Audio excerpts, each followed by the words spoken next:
ladies, we have so many exciting things to do today. Here's what we're going to do. I'm going to read you the beginning of chapter 3. We're on page 51. Okay. This is The Governor's Wife. And I'm going to read this story to you. And then you guys are going to be sending in questions. And here's the bottom line. This is class number 17. By now, you should have started seeing results in your marriage, in your life. So you should just say, okay, I'm on an awesome road. I'm going to get there, and we are here, and we want to get here, and we're going to walk you through step by step. Are you ready? Here we go. Okay, the governor's wife. The governor of Texas drove his silver Cadillac down the highway exit ramp and pulled into a full-service gas station. No sooner had he ordered a quart of oil than his wife, who until that point had been very vivacious, inexplicably began to examine her shoes with extreme concentration. She was hunched over, alternatively picking at her shoes and the floor mat, and didn't look up for the entire time it took to complete the transaction. You getting this? They're in the gas station. She's like gone. Okay. So finally, they resumed their trip across the vast state, and the wife sat upright. Finally, the governor turned to his wife with a smile. I think I know what was going back at that gas station. So the wife responded in a playful tone. Really? Yes, the governor replied, quite full of himself. You were engaged before we got married, correct? And the wife said, correct. And let me guess, that gasoline attendant was your fiancé, wasn't he? And the wife said, that is remarkable. You're absolutely right. And let me guess something else, the governor continued smugly. You were sitting there thinking, oh my, if I had married that man, I would be living here in nowhere, Texas, as the wife of a gasoline attendant. Isn't that what you were thinking, dear? The wife shook her head softly. No, dear, that's actually not what I was thinking. Really? The governor asked, confused. Then what on earth were you thinking? I was thinking, my goodness, if I had married that gasoline attendant, he'd be the governor of Texas right now. Okay. That's the best story, Leah. I love ever, that story. Right? The right? best story ever. Okay. So how'd the governor's wife do this? What's the secret ingredient to her success in bringing out the best in her husband? What action did she take to accomplish this? And more importantly, how can we replicate it? The second stumbling block standing in the way of a great marriage is failure to do one action. Here's a little hint for you. You do this activity every day of your life. In fact, all day long. You just may not quite do it quite the way the governor's wife does it yet. Okay. Now I'm going to go on to this page 52, the frazzled generation. Welcome to your life. If you're like most of us, you're pulled in a million different directions and barely come up for air. Our days are spent putting out fires, managing the unmanageable, and we are the victim of 100 different bombardments to our day. We make endless lists that we never get to the bottom of. Get your questions ready, guys, because right after this, I've got another few paragraphs. You guys are going to ask questions. Okay. We make endless lists that we never get to the bottom of, never have time to get satisfaction from our accomplishments, and go to bed exhausted beyond belief. We are probably the most frazzled generation of women since time began. The last thing we have time for is to take care of ourselves. And meanwhile, we never quite get to working on our marriage. Of course, there are issues that we'd like to address in our marriage, but it often feels like it's more trouble than it's worth. Or the problems, resentments, and anger keep us from wanting to feel close in any case. So a sort of stalemate prevails in our marriages. Maybe we tried going to therapy and have had some success there. There are good days and bad days, but we would likely not categorize our marriage as fantastic. This is the norm. Our husbands is even seen as one big part of the overwhelming responsibilities that vie for our attention. The question is, has our husband fallen to the bottom of our to-do list and we haven't even noticed? We give so much time and attention to our children, our parents, our work, our households, that our husbands often comes after everything else that has been taken care of. We don't mean to neglect them. It's just that everything else cries out to us at a much higher octave and frequency. We are relentlessly harassed by constant demands from every direction. Who has time to even think? You guys with me? Yeah? Yeah? Okay. When our husband walks into the house, many times a wife acts as if he's just one big interruption to what she needs to get done, or worse, that he's merely another set of helping hands. We keep putting off complicated discussions until some far-off day when it might feel convenient. For most of us, we are so busy frantically running our lives that working on our marriage has dropped way down on our list. It may even feel inconceivable that we'd be able to set aside our pressing obligations in order to focus on it. This is sad, right? We're all sad. Yeah. Okay. Further, we may feel justified for being neglectful. After all, aren't we working so hard for him in the first place? Isn't taking care of our kids, the house, the groceries, and everything else for our husband's benefit? Like, hello. The reality is, if he is neglected, watching you dote on everyone else, on someone else, or taking care of other household chores, it may actually make him feel sad. Why is he at the bottom of the priority list? Why should his dinner be plopped down in front of him as we leave the room to take care of the children? Of course, he can sit and eat his dinner alone, but what he desperately needs, even more than the food, is your care and attention.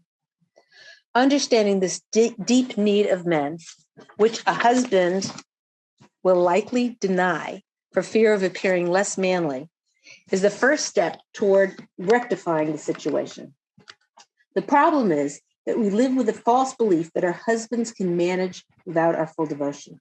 We believe that things will be fine on autopilot, but our husbands are like trees. If they are not constantly watered and nourished and showered with our love, they shrivel up.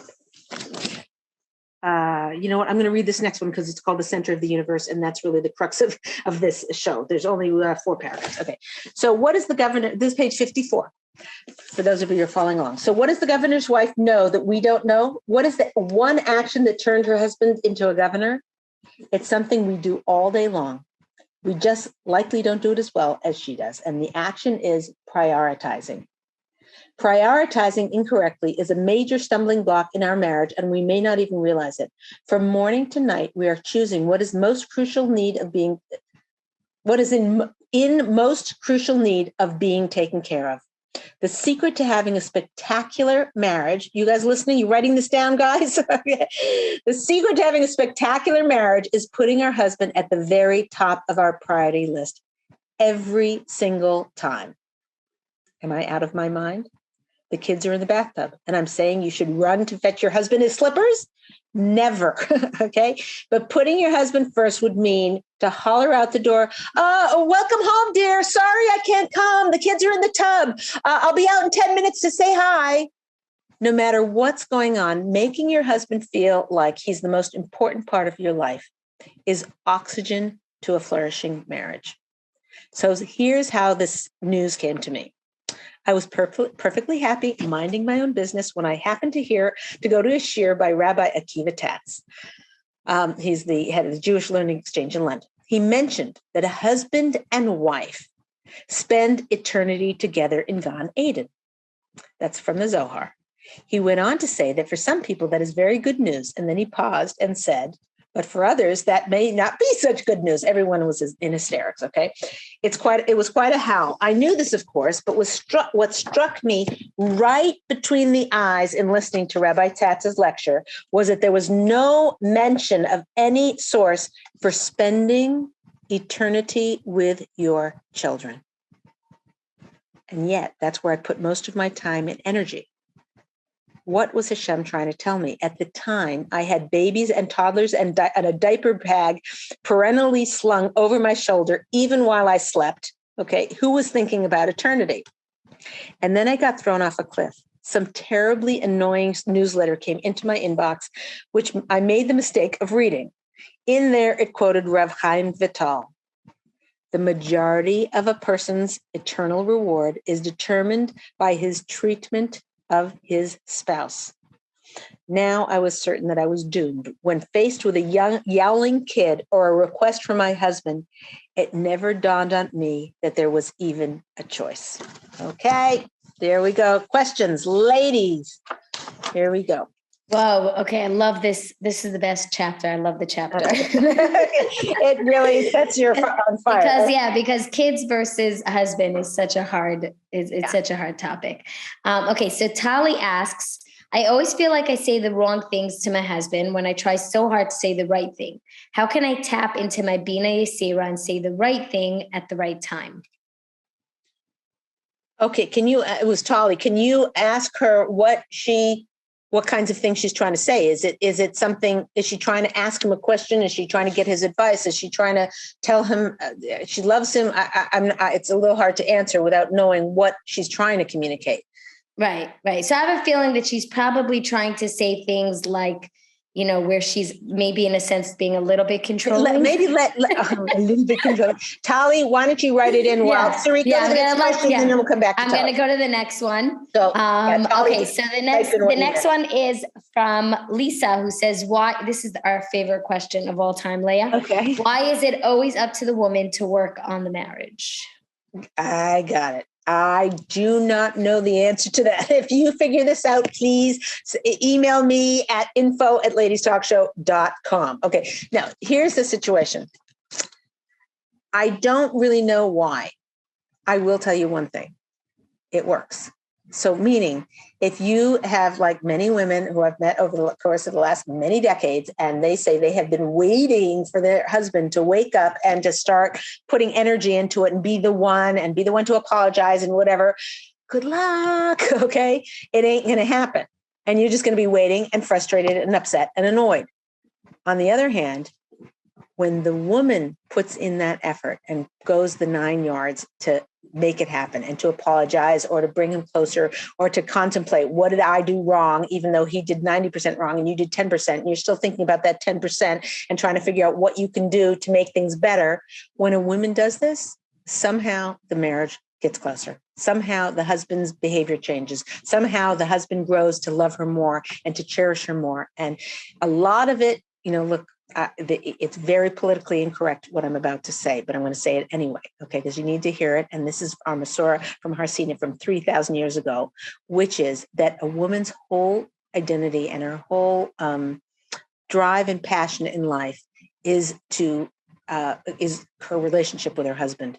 Her whole being is she's married to this man. This is her husband, and that's her whole being. A husband, on the other hand, is he's got this business and he's got that, and they got a mortgage and whatever. The woman, this is why how-to books, 90% of them are bought by women. Men are like, I'm good. She's the one with the problem, right? So, but if a woman takes it upon herself, if she takes it upon herself to work on it and to make things better and use her wisdom, use her Bina Yesera to make things better, it will get better and they will be closer, and she will get her deepest desires and needs met wholeheartedly by the closeness in that relationship. That connection. Okay, good. Okay, let's go. But did Tali answer? She did, and guess what? She's not a control freak like I am. Okay, you thought she was a control freak. Okay, it wasn't even a control thing. She said, when my husband needs a listening ear or advice or empathy, I feel like I always say the wrong thing and he's not satisfied. It makes me so sad. Oh, okay. So first of all, good on you for trying. You should get like 10 pats on the back or whatever for trying. But here's the thing, Tali. It's not like you have to play a guessing game and you have to try and figure your husband out. It's good to try and figure your husband out, but there's a communication that could be had with your husband that would find out. So, you say, listen, I want to be, one of my goals for the Rosh Hashanah, the new year, I want to become a better listener. And I realize that sometimes, I'm listening to you and then I'll answer and it seems like you're not happy with how I listened or how I responded. I really want to work on this. I want to satisfy your desire to share with me and to encourage your desire to share with me because I love it. I love hear what's going on with your job, even though you're an accountant and you're telling me about all kinds of the numbers and the columns and whatever, but I want to hear, dear. Yeah. Okay. Whatever. This is called fake it till you make it. Anyway, I really want to hear what you have to say. And I want to be as the maximum to help you, bring you to your shlemus, to help you fulfill and maximize your potential on this earth. And I feel like I'm missing the mark. Please, husband, dear, you don't have to go into such a long drama, but please, husband, dear, tell me what I can do to make you feel more heard or make you feel like more satisfied by you telling it to me. I know I can't be your brother who thinks you're the world of your younger brother who like compliments you 24/7. If that's what you want me to do, I'll try and work on that. But let's discuss this and let's figure this out. You see what I'm saying? It's a communication thing. It's just trying to figure him out, trying to read him, trying to understand what's going on in his heart. Very beautiful question. Okay. Yeah. And actually, Hannah is kind of piping in on that one, saying, how can I appear empathetic to my husband without patronizing him? So it seems that it's a thing many women grapple with, is how to convey sympathy and empathy and still not, So it's very funny. My mother-in-law used to say, people don't really, when you're complimenting someone, like, I was like, oh, well, what are they going to think? I just want them to, and she goes, people love compliments. You don't have to sort of pick them apart and make sure it's couched in a way that they know that you aren't trying to get their bag of potato chips or whatever, like it's fine. It's the same thing a little bit here. You may think it's patronizing. You may, maybe your husband will even tell it to you. So, you have to listen to what he says, but there's never a time when too much attention or too much praise or too much compliments is going to be backfire on you. He might say, you don't sound so authentic. And you can say, I actually meant what I said, and even if you are exaggerating, let's say he cleaned up and you look into the room, it's like, that's cleaning up. Like, okay, yes, the toys are in the bins, but the bins aren't put away on the shelf and the books are all over there. And but you walk in and you say, oh, thank you for cleaning up, and it's not to your standard, but you still give him that beautiful compliment. So he might say, you're just patronizing me. Say, no, I really appreciate your effort. Pick out something, one little detail. Compliments, the way to bat a compliment out of the ballpark is by details, not saying, lovely job. You tell a kid, oh, you were on that school play, lovely job. It's like, they'll forget that as soon as you say it. Whereas if you say, wow, you were so great. And how you held up and waved that flag, you did it with so much energy and enthusiasm. You really look like you are genuinely happy that you won the war on the play or whatever, whatever. It's a specific detail. Practically the rest of their life, they'll remember that they did that flag well because it was a specific compliment. That's how to make it sound more genuine. Even if you're saying it to try and butter him up and trying to, compliment, too much, it's fine. Don't worry about it. Just try and be more specific. Okay, great question. You guys are great. Okay. Okay, so Chai actually says about that whole, we're such a frazzled generation. She says, yes, agree. This is me 24/7. Why aren't there more institutions and organizations to help with our family life? And how do I make my life less frazzled? When the reality is it's frazzled. Beautiful. The answer we just are delving into right now, the answer is prioritizing. And prioritizing means that you put your husband first. This is the solution to all of your problems. No joke. And this isn't Leah Richeimer's great idea. This is our Masorah from Har Sinai of 3,000 years, the bulletproof plan to bring down the level of frazzle in your life and to connect deeper in your life. Ladies, what you have to understand is for 3,000 years, the secret to having the joy in your life, the joy in our lives that we want, is putting our husband first. If you make him your king, and we're going to learn how to do that, we're going to learn all the steps. And yes, it's like, wait, I'll make him the king when he makes me the queen. No. Just start. Okay. Make him the king. Guaranteed he will start treating you like a queen. And that's not Leah Richeimer's good idea. That is the Masorah from Har Sinai. If you make him the king, he will treat you like a queen. And we have many, many sources on that. The point that for right now that you need to understand, the way to calm down the frazzle of the life is you are sitting there, the pots on the stove, your phone's dinging, you got 27 emails to do, your kid is crying, this one's got, needs a Band-Aid, whatever. And you're just like, what can I do for my husband right now? Dear, want a cup of water? I'm making some tea. Would you like one? Something, anything, even if you don't have time to get him tea. Yeah, I just wanted to thank you. Last night when you brought the groceries and they meant a lot to me, I forgot to thank you before. Something. Do something for your husband, and you will see the Shekhinah, the blessings from Hashem will come pouring in. You'll see the curtains like flapping. It'll be pouring in bracha into your home, and that is from doing the number one priority Hashem wants is shalom in the home. So obviously, safety is an issue. Don't leave the kids unattended and take care of your husband. You gotta do it smart. But whenever you're in that frazzled state, look to what you can do for shalom bayis. And that might mean your husband's not even there and you're sitting there and you're so annoyed with him because yesterday you had told him 5 times, please put the milk in. Don't forget, put the milk back in the fridge. And then you come out and the milk is spoiled. And you're like, now you had to run to the store to get more milk. And so you're just carrying this all day. The next day, it's all day Tuesday. You're like, Tuesday is being mad at my husband day. And you're spending the day just so annoyed that he doesn't listen to you. And what you did for shalom bayis that day, you're in the middle of frazzle. What you did is you said, you know what? I'm just going to let it go. Some things you can't let go. Some things you have to say to your husband, I'm so sad about the milk. What do we do? You know what the solution might be? Get 3 jugs of milk. Okay, your food budget will go up by $20 a month. Okay, but when one spoils, you'll have one in the fridge. Figure out ways to solve it so that you don't have grudges. It doesn't depend on him being perfect for you to be happy with him. Okay, let's go to the next question. Well, I love that one because I actually, because hearing you speaking about it and now also reading up on the chapter, it was something that was very much in my mind, and things were left out, which I had, not the milk, but like dinner, and I had made the dinner, I did everything. And then I had gone up and obviously my husband was like, yeah, I'll put everything away. And then obviously he got busy and he completely forgot about it. And the next day when I woke up in the morning, I saw everything was out and nothing had been put away.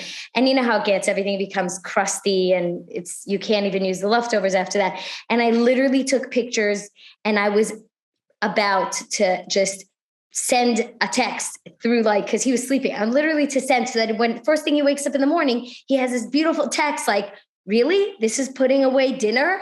And I emailed it because I remembered what you said. I emailed it to myself instead. And I never, ever, ever sent it. And I just put everything away, and whatever I was able to salvage, I salvage. And he never even mentioned it. I don't think he ever knows. And I don't think he'll ever know. Except if he ever listens to the show. Okay, a couple of things. One is Sarit, the Malachim up in Shemayim were dancing and singing with the harps and just singing your praises. Hashem should bench you. That's a gorgeous, gorgeous story. Amen.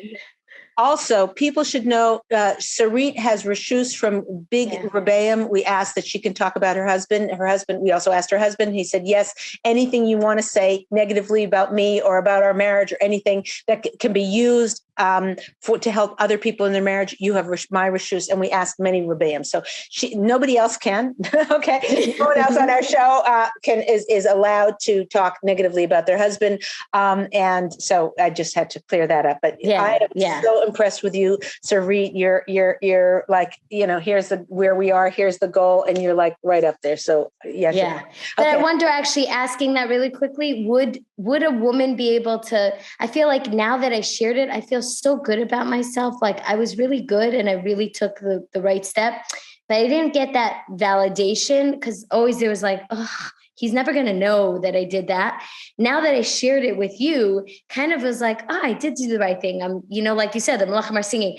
Is there an option for a woman to share with someone, even if she doesn't give details or whatever, that she did something above and maybe, is there a way for a woman to it's a little hard because it's Lashon Hara about your husband. It's hard. So the way that we usually recommend you do such a thing is to say, listen, my husband did something that was so annoying to me. And I was in a state of, I was exhausted. I was whatever. And then I walked into the kitchen and I see what he did. And, I was so upset and I wanted to take a picture and send it to him. And I did take the pictures. And then I thought better of it and I didn't send it and I never told him. And I'm so proud of myself. They can use their imaginations, whatever that is, yeah, even saying you walked in the kitchen, I walked into the room and saw what he had done or whatever it is. And you can get the validation that way just by being sort of anonymous about all the aspects. Okay. So we have 5 minutes left, so we could do one really quick question, which is, my husband always wants 20 minutes to relax when he comes home. Why can't I get 20 minutes? From Jane.